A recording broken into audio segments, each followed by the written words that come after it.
无渔船和中国强行来扣押，引发着两方紧张。美国嘛真关切这件代志，希望两方会当和平来解决。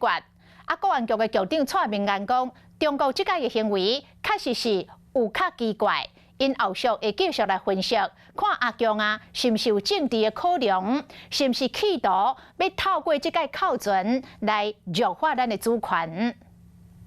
We encourage both sides to maintain open lines of communication so they can get to a resolution here. 呼吁两方会当保持和平开放的态度，咱台湾偏好渔船叫对方到福建，然后两方情势更紧张，美国不拢伫咧关注。我国的渔船遭到中共方面的登检扣押，确实是一个比较不寻常的一个案例，展现中共对台海的管辖权，以及借由这个事件来弱化政府的一个主权地位，或是对政府来进行施压。那这部分我们还要继续来分析，看中共除了官方说法以外，有没有相关的认知作战的操作。认为中国这个行为真无正常，不过大家上关心的是上新的进展，防阿克中环敢无平安，应该会当顺利回来台湾。等一下会回应啊，因为家属很关心，就是他们到底什么时候会回来。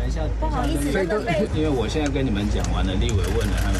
要坚持等到这船，才阁甲大家讲，这是伫咧部会报告刷这船开场的时。本会先行休息。下昼9:28分，成为调会王定虎一句休困就直接离场，转我去内政委员会留下准备要这船的立委官员各媒体。你搞这么多官员在这边虚号，质询全部都没开始。